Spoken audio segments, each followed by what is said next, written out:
சுவாமி ராமானுஜருடைய மிகவும் விரும்பிய சிஷ்யருமாய் அவருக்கே அனவரத காலமும் அத்தாணிச் சேவகம் செய்தவருமாய் வஞ்ச முக்குறும்பாம் குடியைக் கடக்கும் மொழியைக் கடக்கும் பெரும்புகழோடே கூடின சுவாமி குரத்தாழ்வான் அருளிச் செய்த ஸ்ரீஸ்தவம். श्रीवत्सचिह्नमिश्रेभ्यो नमवुक्तिमधीमहे यदुक्तयस्त्रचीकण्ठे यान्ति मङ्गलसूत्रताम्.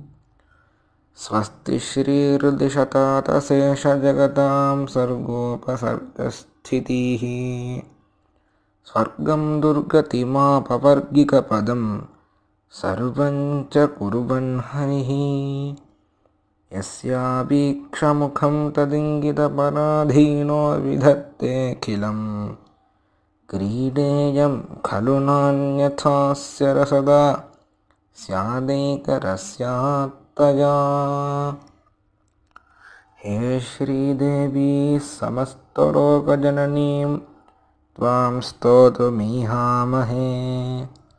युक्तां भावय भारतीं प्रगुणय प्रेमप्रधानां धियं. भक्तिं भन्दय नन्दयाश्रितमिवं दासं जनन्तावकं. लक्ष्यं लक्ष्मीकटाक्षवीचिविसृते ते स्याम चामीः वयम्. स्तोत्रं नाम किमामनन्ति कवयो यद्यन्यदीयान् गुणान्. अन्यत्र त्वसतो धीरोऽप्यफनितिः सा तर्हि वन्ध्या त्वयि. सम्यक् सत्यगुणाभिवर्णनमथो ब्रूयुः कथं तादृशी. वाग्वाचस्पतिनापि शक्यरचना त्वत्सद्गुणार्णो निधौ. ये वाचां मनसां च दुर्ग्रहतया ख्याता गुणास्तावकाः तानेव प्रतिसाम्बुजिह्वमुदिता हैमामिका भारती. हास्यं तत्तु न मन्महे न हि चकोरेकाखिलां चन्द्रिकां. नालं पातमिति प्रगृह्य सरसनाम् आसीत सत्यां तृषी. क्षोदीजानपि दुष्टबुद्धिरपि निस्नेहोऽप्नहिहोऽपि ते. कीर्तिं देवि लिहन्नहं न च बिभेत् यज्ञो न जिह्रेमि च. दुश्चेत्सा तु न तावता न हि शुना लीडापि भागीरथी. दुश्चेत्स्यापि न लज्जतेर्न च बिभेत् ज्ञार्तिस्तु शाम्येच्छुनः. ऐश्वर्यं महदेववाल्पमथवा दृश्येत पुंसां हि यत् तल्लक्ष्म्या समुदीक्षणात्तव यतः सार्वत्रिकं वर्तते. तेनैतेन न विस्महेम हि जगन्नाथोऽपि नारायणः.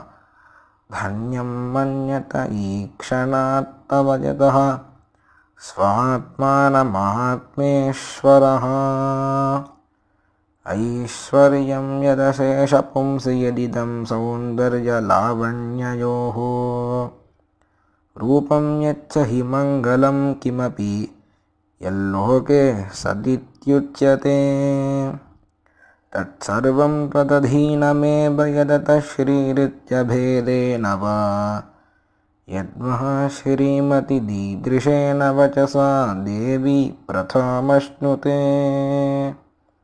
देवि त्वन्महिनावधिर्न हरिणा नापि त्वया ज्ञायते. यद्यप्येवमथापि नैव युवयोः सर्वज्ञता हीयते. यन्नास्त्वेव तदज्ञतामनुगुणां सर्वज्ञताया विदुः.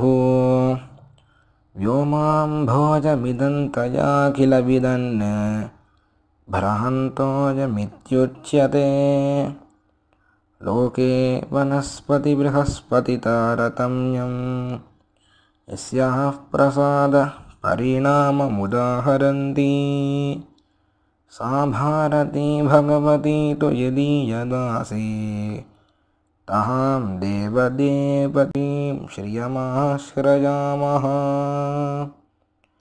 यस्याः कटाक्षमृदुवीक्षणदीक्षणेन सद्यः समुल्लनिसपल्लवमुल्ललासा विश्वं विपर्ययसमुत्थविपर्ययं प्राक् तां देवदेवदिव्यमहिषीं श्रियमाश्रयामः।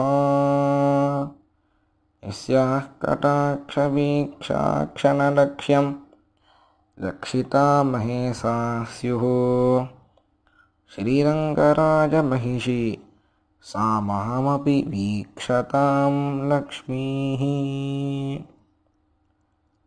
इति श्रीस्तवः समाप्तः।